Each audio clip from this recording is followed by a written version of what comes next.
registro de João, capítulo 18. João, capítulo 18. A partir do verso 28. E nós vamos prosseguir a leitura até o capítulo 19, versículo 16. Depois levaram Jesus da casa de Caifás para o pretório. Era cedo de manhã. Eles não entraram no pretório para não se contaminarem, mas poderem comer a Páscoa. Então Pilatos saiu para lhes falar e lhes disse: que acusação trazeis contra este homem? Responderam-lhe: se este não fosse malfeitor, não o entregaríamos. Replicou-lhes, pois, Pilatos: tomai-o vós outros e julgai-o segundo a vossa lei. Responderam-lhe os judeus: a nós não nos é lícito matar ninguém, para que se cumprisse a palavra de Jesus, significando o modo por que havia de morrer. Tornou Pilatos a entrar no pretório, chamou Jesus e perguntou-lhe: és tu o rei dos judeus? Respondeu Jesus: vem de ti mesmo esta pergunta, ou tu disseram outros a meu respeito? Replicou Pilatos: porventura sou judeu? A tua própria gente e os principais sacerdotes é que te entregaram a mim. Que fizeste? Respondeu Jesus: o meu reino não é deste mundo. Se o meu reino fosse deste mundo, os meus ministros se empenhariam por mim, para que não fosse eu entregue aos judeus. Mas agora o meu reino não é daqui. Então lhe disse Pilatos: logo tu és rei? Respondeu Jesus: tu dizes que sou rei. Eu para isso nasci, e para isto vim ao mundo, a fim de dar testemunho da verdade. Todo aquele que é da verdade ouve a minha voz. Perguntou-lhe Pilatos: que é a verdade? Tendo dito isto, voltou aos judeus e lhes disse: eu não acho nele crime algum. É costume entre vós que eu vos solte alguém por ocasião da Páscoa. Quereis, pois, que vos solte o rei dos judeus? Então gritaram todos novamente: não este, mas Barrabás. Ora, Barrabás era salteador. Então por isso Pilatos tomou a Jesus e mandou açoitá-lo. Os soldados, tendo tecido uma coroa de espinhos, puseram-lhe na cabeça e vestiram-no com um manto de púrpura. Chegavam-se a ele e diziam: salve, rei dos judeus, e davam-lhe bofetadas. Outra vez saiu Pilatos e lhes disse: eis que eu vou-lo apresento, para que saibais que eu não acho nele crime algum. Saiu, pois, Jesus trazendo a coroa de espinhos e o manto de púrpura. Disse-lhes Pilatos: eis o homem. Ao verem-no, os principais sacerdotes e os guardas gritaram: crucifica-o, crucifica-o. Disse-lhes Pilatos: tomai-o aos outros e crucificai-o, porque eu não acho nele crime algum. Responderam-lhe os judeus: temos uma lei, e de conformidade com a lei, ele deve morrer, porque a si mesmo se fez filho de Deus. Pilatos, ouvindo tal declaração, ainda mais atemorizado ficou, e tornando-o a entrar no pretório, perguntou a Jesus: de onde és tu? Mas Jesus não lhe deu resposta. Então Pilatos o advertiu: não me respondes? Não sabes que tem autoridade para te soltar e autoridade para te crucificar? Respondeu Jesus: nenhuma autoridade teria sobre mim se de cima não te fosse dada. Por isso quem me entregou a ti, maior pecado tem. A partir desse momento, Pilatos procurava soltá-lo. Mas os judeus clamavam: se soltas a este, não és amigo de César. Todo aquele que se faz rei é contra César. Ouvindo Pilatos estas palavras, trouxe Jesus para fora e sentou-se no tribunal, no lugar chamado Pavimento, no hebraico Gábata. E era Pareceve Pascal, cerca da hora sexta, e disse aos judeus: eis aqui o vosso rei. Eles, porém, clamavam: fora, fora, crucifica-o. Disse-lhes Pilatos: hei de crucificar o vosso rei? Responderam os principais sacerdotes: não temos rei senão César. Então Pilatos o entregou para ser crucificado. Eu quero falar nesta noite sobre o tema: a indecisão. A decisão de não decidir. A indecisão, a decisão de não decidir. George Farwell escreveu um livro fantástico chamado A Ética da Decisão. Nesse livro, Farwell conta um paradoxo. E o paradoxo é este: você é escravo da sua liberdade. Você é obrigado a tomar uma decisão. Você é como um cidadão dentro de uma canoa rio abaixo, à beira de um abismo. Você é obrigado a tomar uma decisão. Ou pula da canoa, ou rema e ancora a canoa num lugar seguro, ou finge que não tem abismo, até ser esmagado pela fúria das águas. Só uma coisa você não pode deixar de fazer: é tomar uma decisão.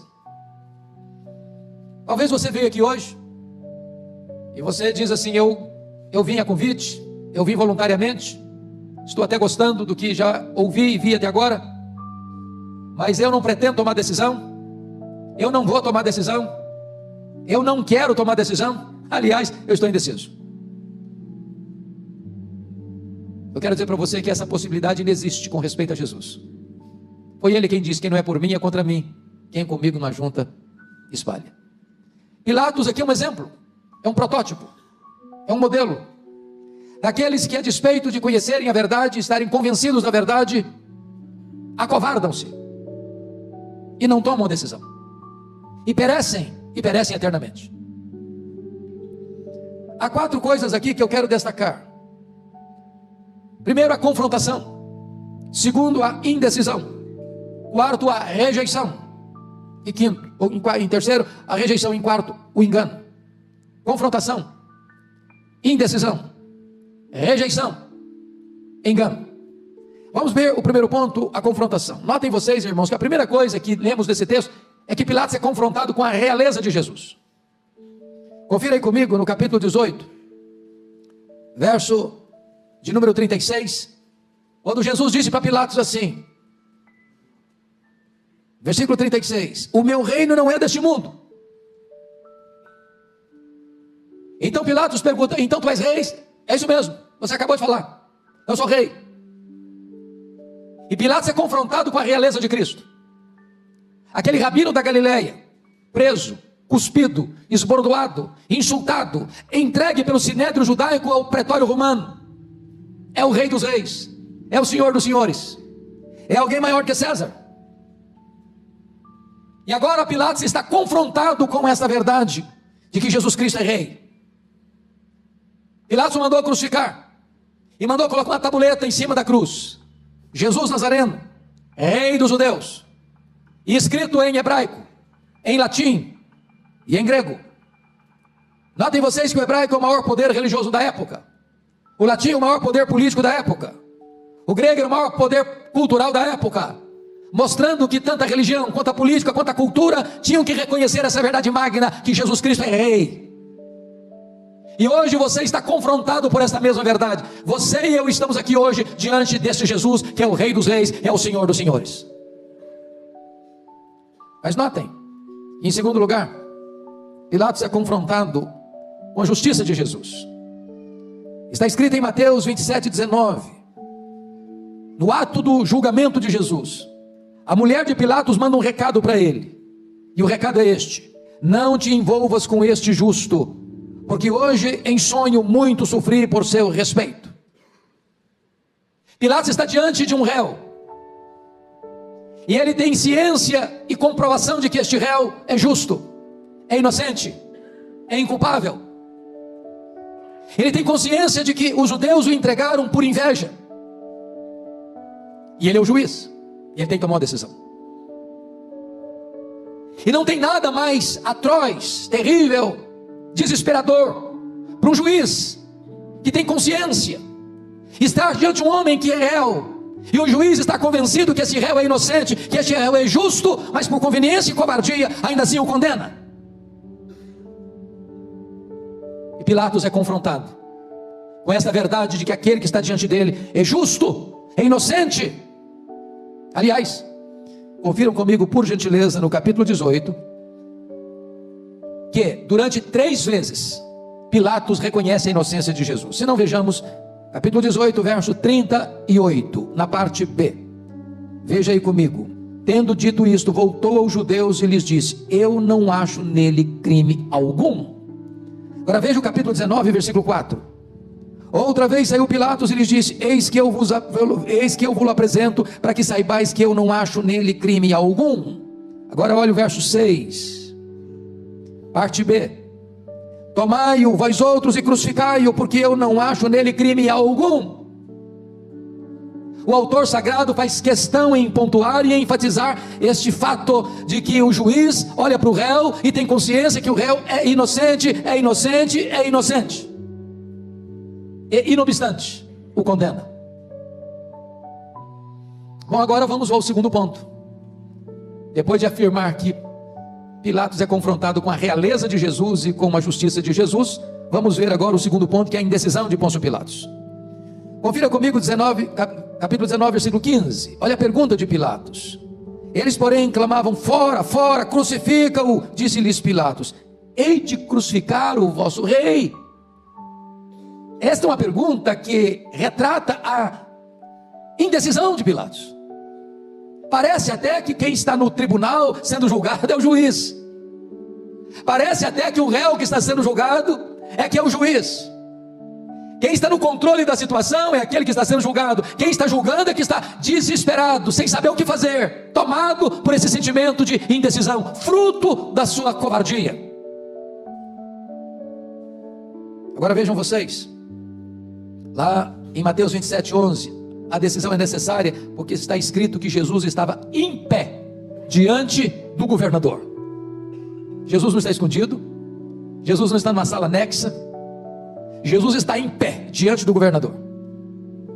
A verdade estampada diante dos seus olhos, a realeza estampada diante dos seus olhos, a justiça estampada diante dos seus olhos, e ele precisa necessariamente tomar uma decisão. A multidão ensandecida, sangue sedenta, grita em coro: crucifica-o, crucifica-o, fora, fora, fora com ele. E Jesus está postado na frente do juiz, com a sua realeza, com a sua justiça. Mas notem comigo, que a decisão para Pilatos é inevitável. Se você puder, sem perder a referência aqui de João, vá comigo um pouquinho para Lucas 23, para entendermos isso. Lucas 23, versículo 4, diz assim: disse Pilatos aos principais sacerdotes e às multidões: não vejo neste homem crime algum. No versículo 14, está escrito: apresentastes-me este homem como agitador do povo, mas tendo interrogado na vossa presença, nada verifiquei contra ele dos crimes de que o acusais.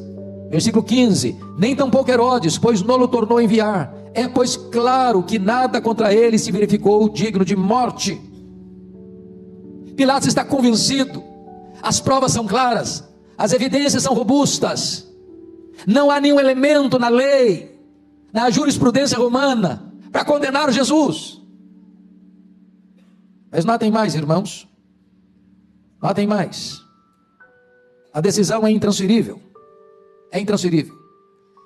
porque Lucas 23, versículo de número 7 e 11, voltando só um pouquinho lá, é muito importante entender esse contexto. Lucas 23, versículo 7, veja comigo por favor.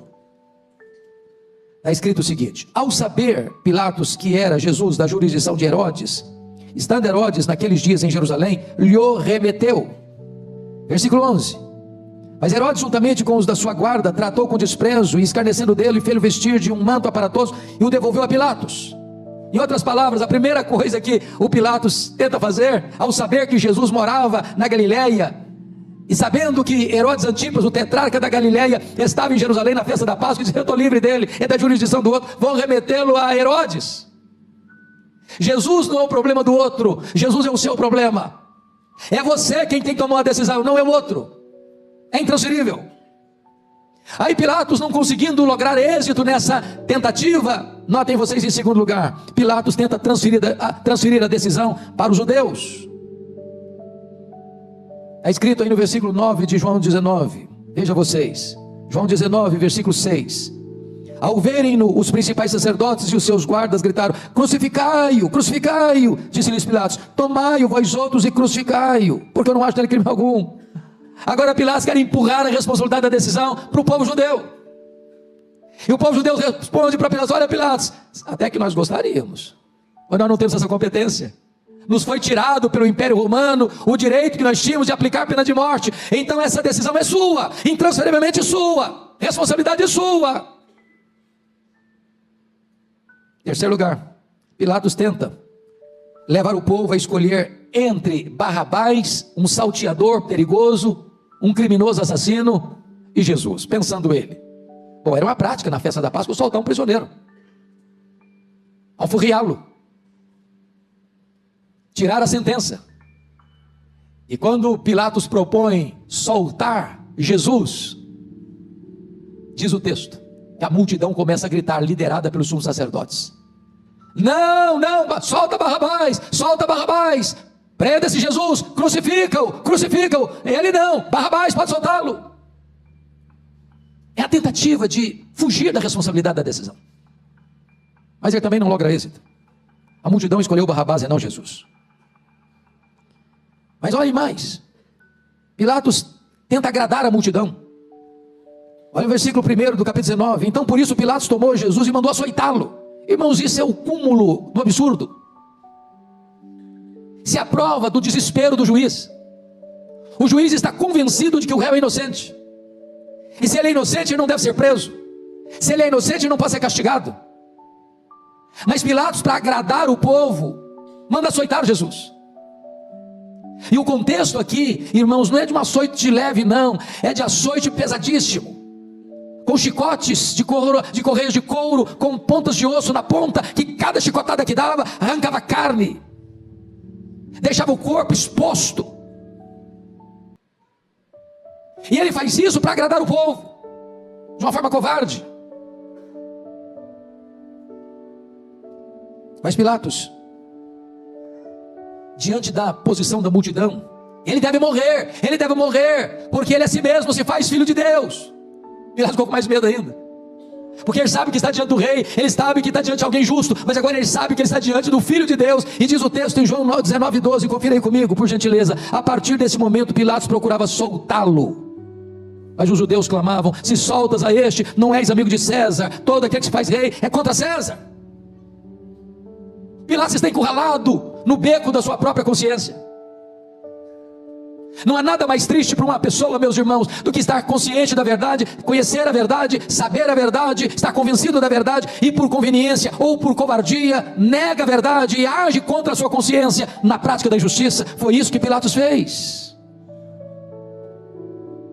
Mesmo depois que Jesus foi açoitado, mesmo depois que os soldados teceram uma coroa de espinho e cravaram na fronte de Jesus, mesmo depois que Jesus foi desonrado com vestimentas de escárnio, mesmo quando a cabeça de Jesus tinha sido esbordoada por um caniço, mesmo quando Jesus está exangue, com seu corpo completamente dilacerado pelos açoites crudelíssimos, Pilatos ainda reconhece a singularidade de Jesus, porque traz Jesus todo desfigurado pelo sofrimento e mostra Jesus, diz: eis o homem, eis o vosso rei. Ele sabe que Jesus é singular, mas ainda Pilatos chega a ponto, meus amados, de defender Jesus. Olha o versículo 12. A partir desse momento, Pilatos procurava soltá-lo. Eu imagino o desespero dele, de saber como é que ele viveria dali para frente com a sua consciência. Mas apesar de tudo isso, ele entregou Jesus para ser crucificado, conforme o versículo 16. Então Pilatos o entregou para ser crucificado. Pilatos então parte para a última tentativa, quando ele percebeu que não tinha mais jeito, porque os judeus deram uma senha: se soltas a este, não és amigo de César. Porque todo aquele que se faz rei não é amigo de César, é contra César. E agora a posição política, a posição econômica, as conveniências do poder falaram mais alto que a sua consciência. E apesar de tudo, ele entrega Jesus para ser crucificado. E então manda trazer uma bacia e lava as mãos diante do povo, dizendo: estou inocente do sangue deste justo, fique o caso convosco. Agora vem o terceiro ponto, que é a rejeição. E por que que Pilatos rejeita? Vejamos. Em primeiro lugar, por causa da pressão da multidão. Marcos 15:15 diz: querendo contentar a multidão, entregou para ser crucificado. Pilatos queria saber a opinião dos outros, consciente já da verdade. Que mal fez ele? Sabe o que ele está dizendo? O que as pessoas vão dizer? É o medo de tomar uma decisão em relação a Cristo. Se eu tomar essa decisão, o que a minha esposa vai falar? O que o meu marido vai falar? O que o meu pai vai falar? O que os meus filhos vão falar? O que o meu vizinho vai falar? O que o meu patrão vai falar? O que as pessoas vão comentar? Em nome de Jesus, cuidado para que você não seja governado pela opinião dos outros. Você é obrigado, nesta noite, individualmente, intransferivelmente, impostergavelmente, tomar a sua decisão. Obviamente, o clamor da multidão e o medo da multidão prevaleceu. Porque a multidão disse: se soltas a este, não és amigo de César. Diz o texto que Pilatos acudiu e atendeu ao pedido da multidão e entregou Jesus para ser crucificado. Agora preste atenção nisso. Ele fez isso a despeito das advertências. Primeiro, a advertência da própria consciência dele. Irmãos, não é lícito a um homem agir contra a sua consciência. Mateus 27, 18 diz: porque sabia que por inveja o tinham entregado.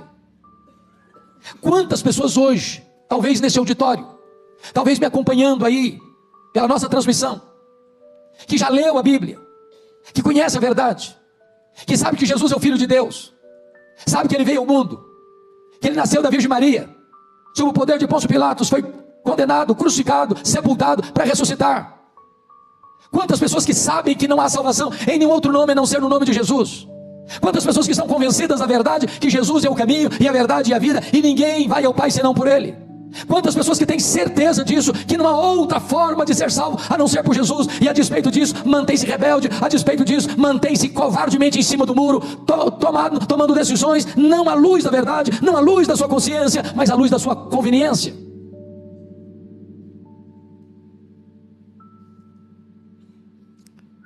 Pilatos entrega Jesus para ser crucificado a despeito de todas as evidências de que ele era inocente. E aqui agora vem, finalmente, o engano dele. Primeiro engano, Mateus 27, 24. Eu estou livre do sangue deste inocente. Equívoco. Está livre não? Não está livre não. Não é uma bacia d'água que vai lavar as suas mãos manchadas de sangue. Não são os oceanos, os mares, os rios, as fontes que vão lavar-lhe as manchas de sangue que estão em suas mãos. Alguns historiadores, como o pastor Rival comentando agora há pouco, chegaram a mencionar isso, que Pilatos viveu uma paranoia no restante da sua vida, desesperadamente lavando as mãos, lavando as mãos, lavando as mãos, lavando as mãos, lavando as mãos, e a sua consciência o açoitava de dia e de noite. E se o tempo entre o berço e a sepultura não for suficiente para aliviar a sua consciência pesada e culpada, a eternidade inteira, aqueles que rejeitaram Jesus serão atormentados de dia e de noite, e flagelados de dia e de noite, nas trevas exteriores, com choro e ranger de dente, sem qualquer alívio.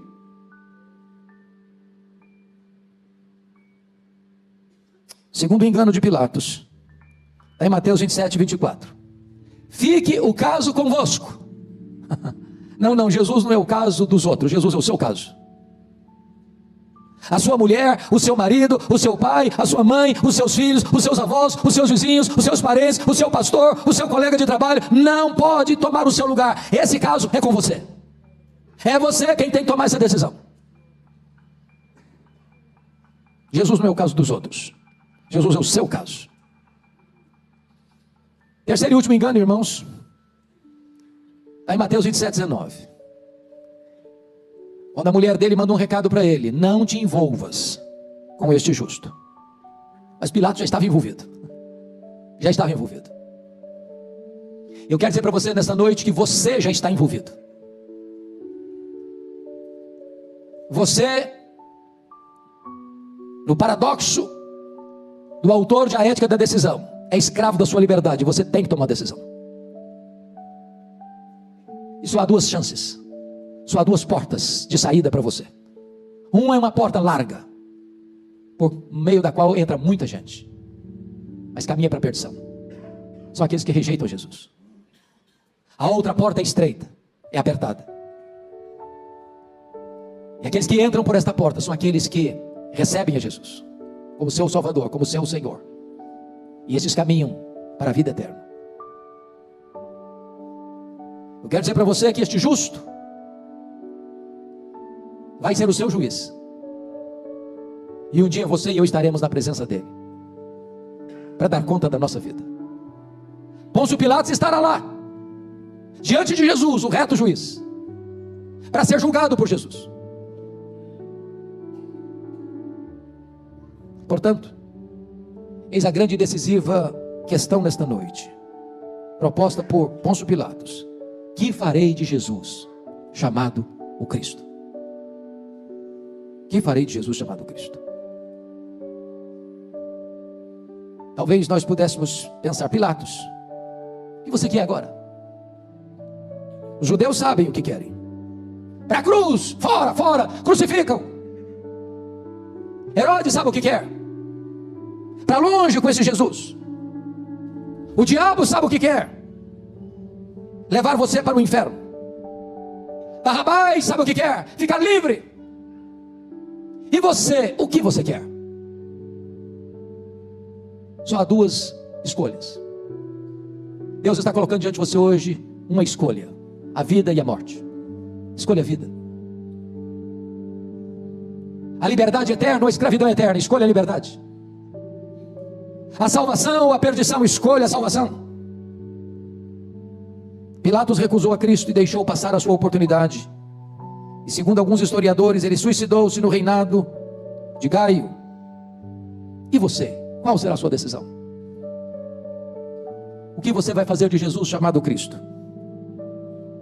Hoje eu quero conclamar você em nome de Jesus a se render a Jesus, a se entregar a Jesus, a confiar em Jesus, a pôr a sua vida nas mãos de Jesus. Se você está convencido dessa verdade, que Jesus é o Salvador, agora mesmo entregue-se a Ele e receba dele a vida eterna. Porque aquele que foi condenado e crucificado, ele foi condenado e crucificado não por um acidente, mas porque o Pai o entregou, porque Ele mesmo se entregou para morrer pelos seus pecados, para ressuscitar para a sua justificação, para dar a você a vida eterna. Hoje é o dia, agora é o momento. Eu peço que você feche os seus olhos por um instante, curva a sua cabeça e fale com Deus. Pilatos é um alerta para você e para mim,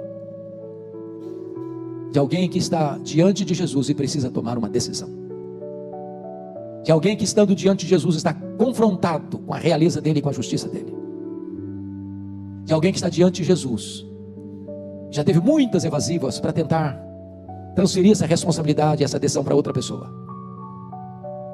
Você está diante de Jesus e tem ciência disso. Só Ele salva, só Ele é o caminho para o céu, só Ele é a porta do céu, só Ele é o mediador, só Ele é o Salvador, só Ele pode dar a você a vida eterna, só Ele pode perdoar os seus pecados, só Ele pode dar paz à sua alma, só Ele pode preencher o vazio do seu coração, só Ele pode levar você ao Pai, só Ele dá significado à sua vida.